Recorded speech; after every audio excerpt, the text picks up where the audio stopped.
할렐루야. 이 시간 하나님 앞에 예배하는 여러분들을 축복합니다. 예배하는 여러분들의 자리에 하나님의 임재하심과 또한 만져주심이 넘치시기를 소망합니다. 기도하겠습니다. 아버지 하나님 감사합니다. 우리를 자녀로 부르셔서 예배의 자리로 초청하시고 또한 하나님과의 만남의 장을 열어주심을 감사합니다. 아버지 하나님, 세상에 많은 만남이 있지만 가장 귀한 만남은 하나님과의 만남임을 저희들 잘 알고 있습니다. 하나님, 이 시간 하나님께서 만나주시기를 소망합니다. 하나님께서 만져주시기를 소망합니다. 이 시간 나의 몸과 영혼을 온전히 하나님 앞에 의지하오니 주님 역사하여 주시고 주님 친히 이 예배를 인도하여 주옵소서. 아버지 하나님, 오로지 아버지 하나님께만 영광과 찬송과 존귀를 올려드리기를 원하오니 이 예배를 통해서 주님 홀로 영광 받으시옵소서. 예수 그리스도의 이름으로 기도하옵나이다. 아멘. 다 함께 찬송가 401장 찬양 드립니다.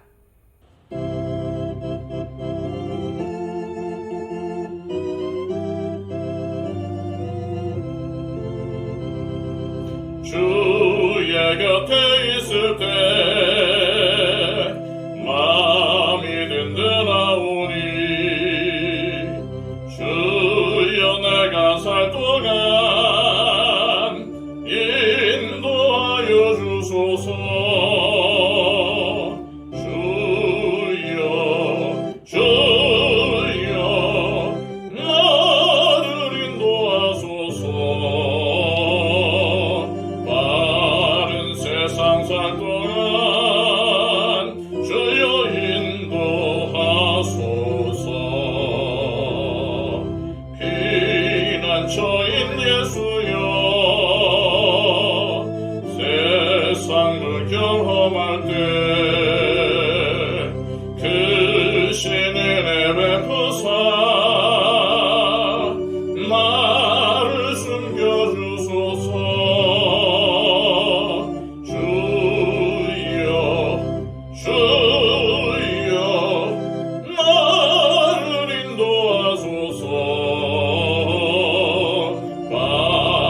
세상 살 동안 주여 인도하소서.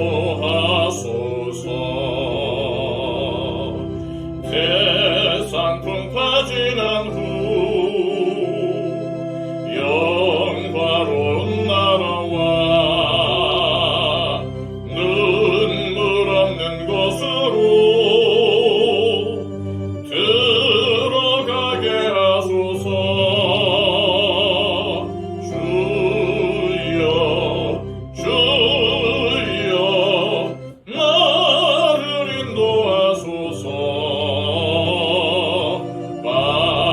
세상 살 동안 주여 인도하소서.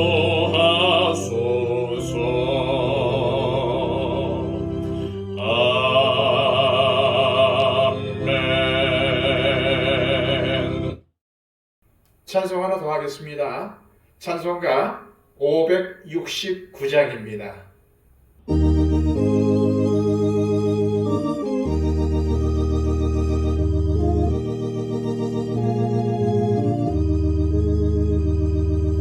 선한 목자 되신 우리 주 항상 인도하시고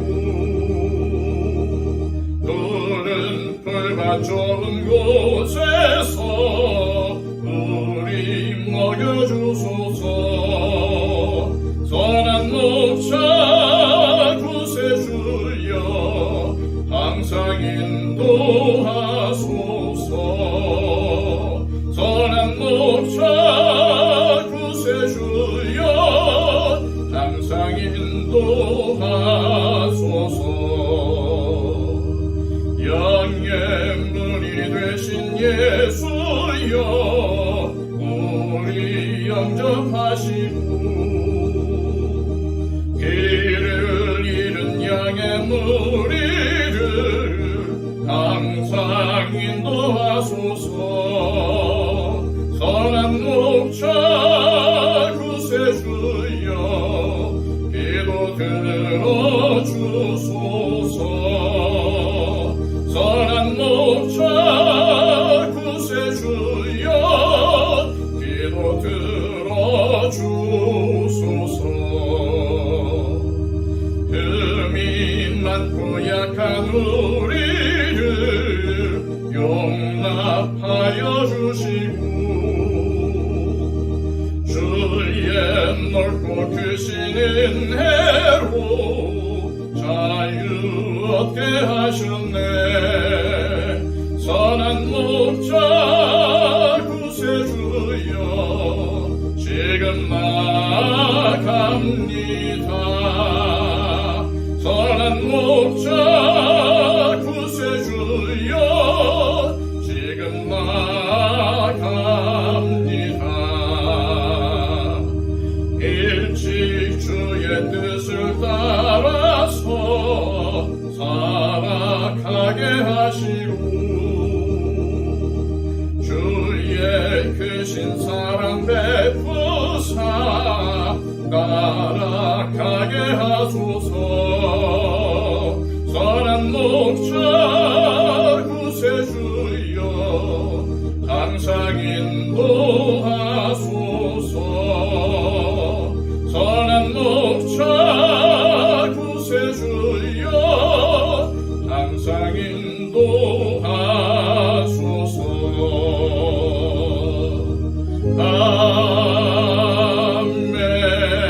아멘.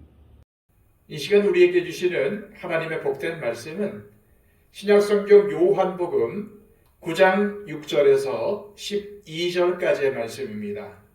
신약성경 161쪽입니다. 이 말씀을 하시고 땅에 침을 뱉어 진흙을 이겨 그의 눈에 바르시고 이르시되 실로암 못에 가서 씻으라 하시니 실로암은 번역하면 보냄을 받았다는 뜻이라. 이에 가서 씻고 밝은 눈으로 왔더라. 이웃 사람들과 전에 그가 거리는 것을 보았던 사람들이 이르되 이는 앉아서 구걸하던 자가 아니냐. 어떤 사람은 그 사람이라 하며 어떤 사람은 아니라 그와 비슷하다 하거늘 자기 말은 내가 그라 하니 그들이 묻되 그러면 네 눈이 어떻게 떠졌느냐. 대답하되 예수라 하는 그 사람이 진흙을 이겨 내 눈에 바르고 나더러 실로암에 가서 씻으라 하기에 가서 씻었더니 보게 되었노라. 그들이 이르되 그가 어디 있느냐. 이르되 알지 못하노라 하니라. 아멘. 어릴 때 모기에 물리면은 물린 곳에 침을 바르면 낫는다고 해서 침을 바른 기억이 납니다. 그런다고 낫습니까? 전혀 효과가 없는데도 이상하게 벌레에 물리면은 침을 바릅니다. 의학적으로 안 좋다고 하는데도 그렇게 합니다. 여하튼 침은 우리 건강에 없어서는 안 될 요소이지만 사람들은 침을 더럽다고 생각합니다. 이야기할 때에 침을 튀기며 이야기하거나 길을 걸어가다가 침을 뱉는 사람들을 안 좋게 보지 않습니까? 그런데 오늘 본문에서 예수님은 침을 뱉어 진흙을 만들어서 그것으로 시각장애인을 고쳐주십니다. 예수님은 왜 이러한 이상한 방식, 비위생적인 방식으로 이 사람을 고쳐주셨을까요? 자, 6절에서 7절까지의 말씀입니다.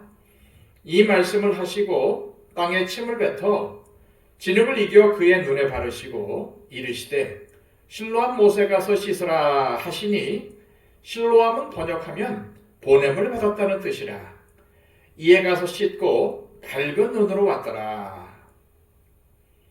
여기서 이 말씀은 지난 시간 보았던 5절에서 예수님이 나는 세상의 빛이다 라고 말씀하신 것을 뜻합니다.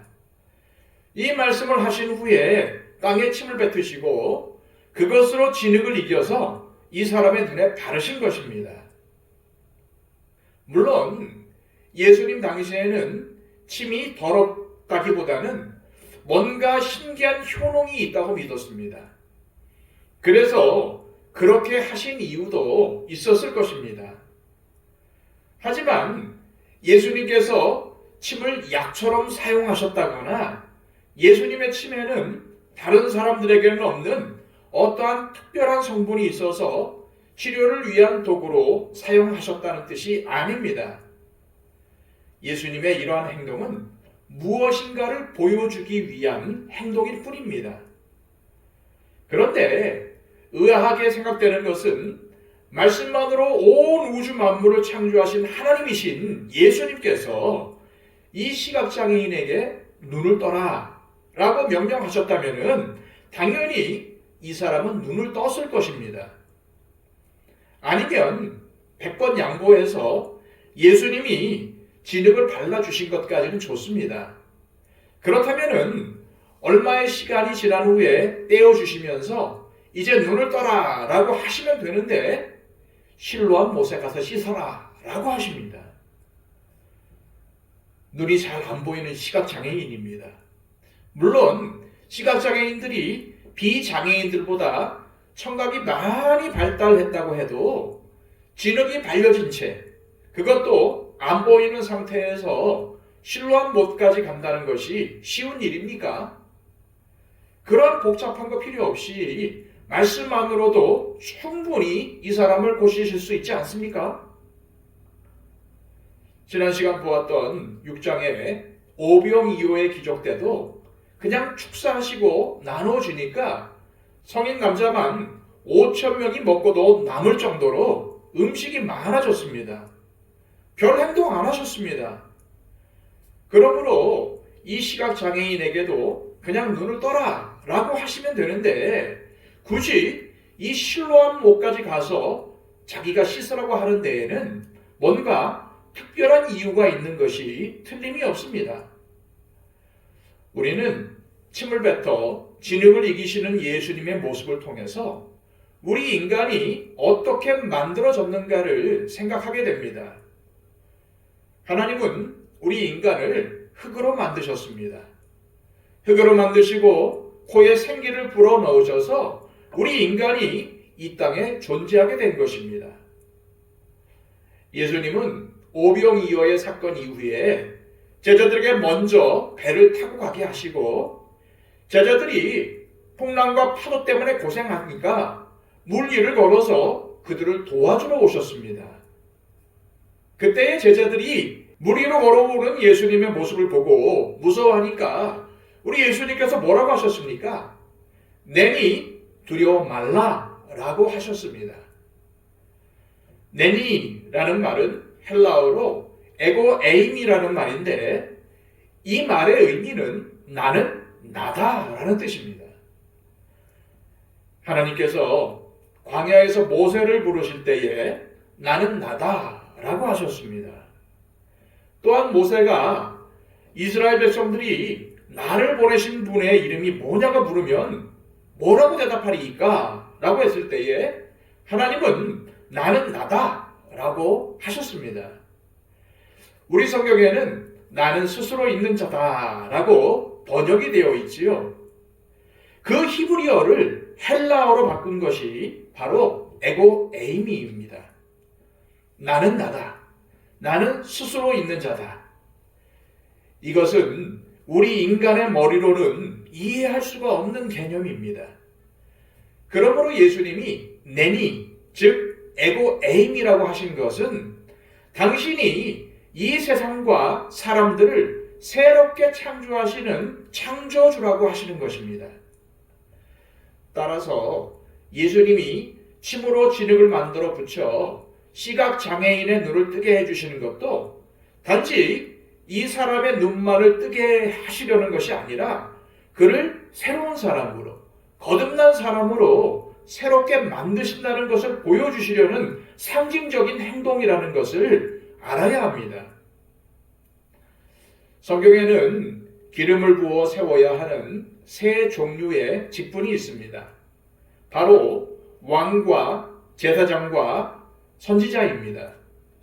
그들의 머리에 기름을 부어서 하나님의 종으로 세웠는데 예수님은 여기서 이 시각장애인에게 기름을 부으시는 것이 아니라 진흙을 만들어서 그의 눈에 붙여주셨습니다. 이것은 예수님이 이 사람을 예수님의 제자로, 하나님의 일을 할 하나님의 종으로 새롭게 창조하신다는 것을 보여주시려는 것입니다. 흙으로 인간을 만드신 하나님께서 이제는 흙을 이겨서 눈을 뜨게 하시는데, 단순히 눈만 뜨게 하시는 것이 아니라 제자가 되게 하셔서 하나님이 원하시는 일을 행하며 주신 사명을 감당하는 사람으로 살게 하시려는 뜻이 여기에 담겨 있는 것입니다. 그가 단지 날 때부터 못 보던 눈이 열리는 게 아니라 영적인 눈이 열려서 새로운 생명을 얻고 새로운 사명 가운데 살아갈 것을 암시해 주고 계신 것입니다. 그런데 그것을 혼자 다 해주시는 게 아니라 실로암 못에 가서 씻으라 하십니다. 예수님은 분명히 이 시각장애인을 향한 당신의 뜻을 보여주셨지만 그것을 그냥 다 해주시거나 로봇처럼 조종하시는 것이 아니라 내 믿음으로 이것을 받아들이고 실로암 못에 가서 내 손으로 눈을 씻어라 하시며 보내신 것입니다. 실로암이란 보냄을 받았다라는 뜻입니다. 그런데 이 실로암을 보냄을 받은 자라고도 번역을 할 수가 있습니다. 그런데 보냄을 받은 자가 누구입니까? 바로 예수님입니다. 지난 시간 4절에서 예수님이 뭐라고 말씀하셨습니까? 나를 보내신 이의 일을 해야 한다 라고 말씀하셨습니다. 예수님을 보내신 이가 바로 하나님 아니십니까? 그렇다면 예수님은 하나님께서 보내신 자입니다. 예수님은 또한 자신의 일은 하나님의 일이라고 하셨고 자신은 하나님께서 하라고 하신 일만 할 뿐이며 하나님께서 보여주신 것만 말한다고 하셨습니다. 그렇다면 지난번 38년 된 병자를 고쳐주신 베데스다 연못도 있고 다른 시내도 있을 텐데 예수님은 이 사람을 왜 굳이 실로암 못으로 보내셨을까요? 예수님이 이 시각장애인을 보냄을 받았다라는 뜻을 가진 실로암으로 보내신 이유는 바로 이 사람을 예수님께서 보내신다는 의미입니다. 이제 이 사람이 예수님의 보내신 자가 된다는 뜻입니다. 다시 말해서 이 사람을 예수님에게서 보고 듣고 배운 것을 전하는 일꾼으로 사용하길 원하신다는 것입니다. 너는 내가 보내는 자다. 내가 이 사명을 받아들이겠느냐? 받아들인다면 실로암에 가서 눈을 씻어라 라고 하신 것입니다. 사실 이 시각장애인이 찾게 된 것은 시력이 아니라 생명입니다. 단순히 눈만 뜬 것이 아니라 사명을 받았습니다. 왜냐하면 그는 생명의 빛이신 예수님의 말씀에 순종했기 때문입니다. 사실 이 사람의 입장에서 실로암 못에 가는 것이 얼마나 불편합니까? 그냥 고쳐주시지 왜 굳이 거기 가서 씻으라고 하나? 씻으면 낫나? 하는 의심도 들었을 것이고 짜증도 날 만한 상황이었는데도 불구하고 그는 순종해서 갔습니다. 왜 그렇습니까? 예수님의 말씀을 믿고 받아들였기 때문입니다. 우리가 앞서 살펴본 요한복음 1장 12절에 영접하는 자, 곧 그 이름을 믿는 자들에게는 하나님의 자녀가 되는 권세, 즉 특권을 주셨다라고 되어 있습니다. 그렇게 하나님께서 약속하신 대로 이 사람은 다시 태어났습니다. 새 생명을 얻은 것이죠. 눈에 진흙이 발라진 채로 실로암까지 가서 씻는 일은 아주 불편하고 힘든 일이었지만은 이 사람이 예수님의 말씀에 순종했을 때에 예수님이 어떠한 분이시고 또 그분을 믿는 자들은 어떻게 되는가를 깨닫게 되고 그것을 증거하는 제자가 되는 것입니다. 바로 이를 위해서 예수님은 이 시각장애인에게 실로암 못에 가서 눈을 씻으라 라고 명령하신 것입니다. 우리는 오늘 본문을 보면서 하나님은 우리가 원하고 기대하는 방식으로 인도하시지 않는다는 사실을 알 수 있습니다. 오히려 생각지도 못한 전혀 엉뚱한 방법으로 인도하실 때가 많습니다.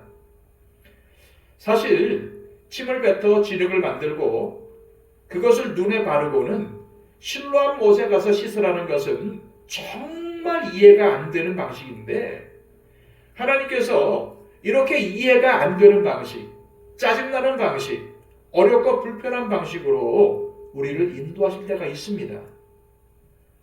우리는 말 한마디로 모든 것을 하실 수 있는 능력을 갖추신 예수님이 아주 불편하고 이상한 방법으로 하신 것을 다 이해할 수는 없지만은, 그런 것을 하실 때에는 우리를 괴롭히기 위해서, 우리를 골탕 먹이기 위해서 하시는 것이 아니라 뭔가 뜻이 있습니다. 그것을 깨닫는 사람이 복이 있습니다. 그리고 그것을 행하며 순종하는 사람에게 복이 있는 것입니다. 그러나 하나님께서 하시는 일의 의도를 우리가 다 이해할 수가 없으니까, 아니 이해하지 못하니까 짜증이 나고 불평하고 원망하는 것입니다. 하나님께서 왜 이렇게 하시는지를 알면은 아 그렇구나 하며 감사하고 바로 순종할 텐데, 그것을 모르니까 짜증내고 불평하고 원망하는 것입니다. 그래서 우리가 하나님의 마음을 아는 것이 필요합니다. 하나님의 마음을 아는 가장 좋은 방법이 바로 말씀을 읽고 묵상하고 기도하고 예배하는 것입니다. 하나님과 교제하는 것입니다. 하나님과 교제할 때에 하나님의 마음, 즉 하나님의 뜻을 깨닫게 됩니다. 그런 의미에서 예수님은 불편하고 거추장스러운 일을 이 시각장애인에게 요구하셔서, 믿음은 예수님의 말씀이 이해가 안 되고 어렵고 불편해 보일지라도 순종하는 것이며, 또한 말씀에 순종하는 것이 생명에 이르는 길이고 사명을 향한 길이라는 것을 알려주고자 하십니다. 그렇다면 이 시각장애인에게 있어서 실로암 못에 가서 씻으라 라고 하신 순종의 요구는 주님께서 그를 통해서 세상에 뭔가를 이루시기 위한 특별한 사명으로의 초대라고 할 수 있을 것입니다. 이 시각장애인이 눈을 뜨고 돌아다니는 모습을 본 사람들이 어떻게 반응을 합니까? 8절과 9절 말씀입니다. 이웃 사람들과 전에 그가 거린인 것을 보았던 사람들이 이르되, 이는 앉아서 구걸하던 자가 아니냐? 어떤 사람은 그 사람이라 하며 어떤 사람은 아니라 그와 비슷하다 하거늘 자기 말은 내가 그러하니. 한마디로 도저히 믿을 수 없다는 반응을 보입니다. 두 눈으로 이 사람을 똑똑히 보면서도 자신들의 눈을 의심하고 있습니다. 그 사람이 맞나? 아니야, 비슷한 사람이야 라면서 서로 의견이 분분합니다. 사람들은 시각장애인이었던 이 사람이 구걸하며 살아가던 모습을 보았을 것입니다. 그리고 그들은 이 시각장애인의 이웃이었을 수도 있습니다. 그런데 이 시각장애인이 갑자기 멀쩡해서 나타나니까 실제로 못 알아보았을 수도 있지만은 진짜 알아보지 못했다기보다는 못 믿겠다는 반응으로 보는 것이 더 맞는 것 같습니다. 우리도 예수님을 믿고 새 사람이 되면은 다른 사람들이 우리를 보고 이 사람이 그 사람 맞나? 라는 반응을 보입니다. 이 사람이 왜 이렇게 달라졌지? 라고 하는 것이 맞는 반응입니다. 우리가 예수님을 믿고 하나님의 자녀가 되었는데도 옛날이나 지금이나 별로 변한 게 없네. 하는 짓도 똑같고 생각도 똑같고 성향도 똑같네. 라고 하면은 오히려 문제가 아닙니까? 예수님을 믿고 나서 이 사람이 왜 이렇게 변했지? 라고 하는 것이 정상입니다. 사실 이 세상에 속한 사람들은 거듭난 사람들의 변화를 정확히 이해하지 못합니다. 그리스도인이 되어 예수님께 속하여 살아가는 기쁨을 세상 사람들은 이해하지 못합니다. 그러나 우리 그리스도인들에게는 그것이 정상입니다.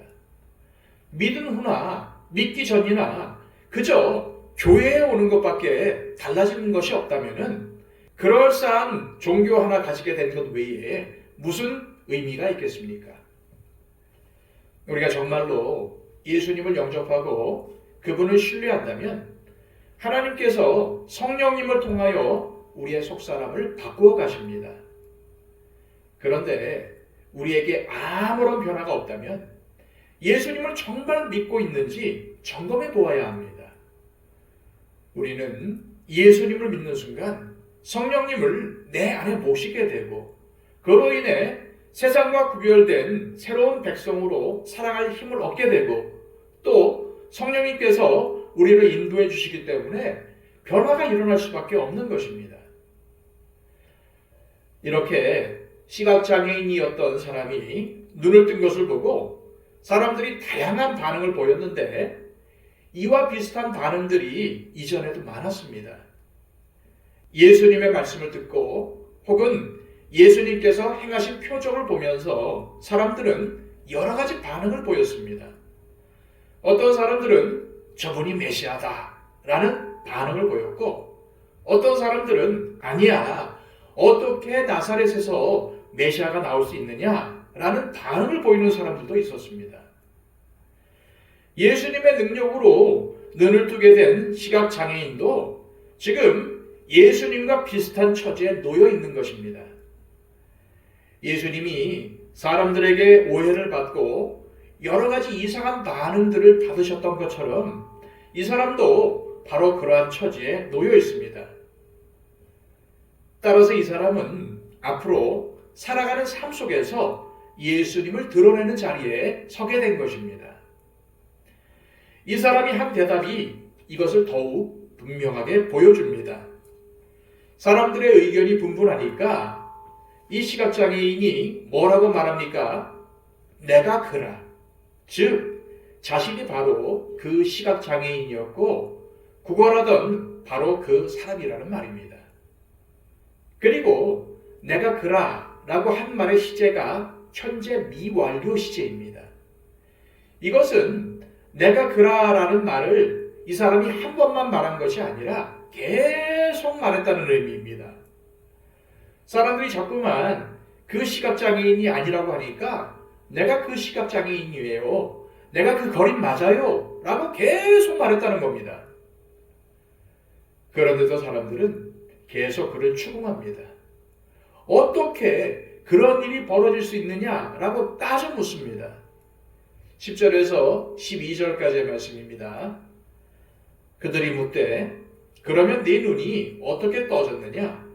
대답하되 예수라 하는 그 사람이 진흙을 이겨 내 눈에 바르고 나더러 실로암에 가서 씻으라 하기에 가서 씻었더니 보게 되었노라. 그들이 이르되 그가 어디 있느냐? 이르되 알지 못하노라 하니라. 이 사람은 일어난 일을 사실 그대로 말하고 있습니다. 그리고 자기를 고쳐준 분이 예수님이라는 것도 알고 있습니다. 사실 이 사람은 날 때부터 시각장애인이었고 그동안 거지로 살았기 때문에 제대로 배운 적도 없고 남들 앞에서 제대로 말할 기회도 갖지 못했던 사람입니다. 그런데도 그는 조금도 주저함 없이 당당하게 말하고 있습니다. 그뿐만이 아닙니다. 바로 다음에 나오는 내용들을 보면은 예수님을 죽이려고 작정한 유대인들이 누구든지 예수를 믿는 자는 출교시키겠다라고 했고 나중에는 잡아들이겠다라고 엄포를 놓았는데도 불구하고 그는 나를 새롭게 하신 이는 예수님이다. 내 눈을 뜨게 하신 분은 예수님이다 라고 담대하게 증언했습니다. 그리고 예수님을 향하여 주여 내가 주님을 믿습니다 라고 분명하게 신앙을 고백합니다. 어떻게 이 사람이 이처럼 새로워질 수가 있겠습니까? 그것은 주님과의 인격적인 만남 속에 그가 새로워졌기 때문입니다. 변화되었기 때문입니다. 사실 예수님의 놀라운 능력을 체험했다고 해서 전부 다 변화되는 것은 아니었습니다. 누가복음 17장에 보면은 10명의 나병 환자들이 예수님에 의해서 고침을 받는 사건이 나옵니다. 우리를 불쌍히 여겨주십시오 라고 하는 그들에게 예수님은 가서 제사장들에게 너희 몸을 보여라 라고 하셨는데 그들이 가다가 다 나음을 입었습니다. 그런데 그 10명 중 9명은 좋다고 자기 길을 가고 한 명만 돌아와서 예수님께 감사를 표했습니다.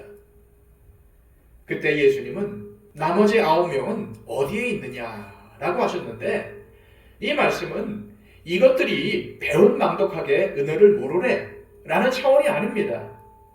병이 나았다고 다 된 게 아니라 영혼의 구원을 받아야 하는데 몸만 낫고 영혼이 구원받지 못한다면 그게 무슨 소용이 있느냐는 말씀입니다.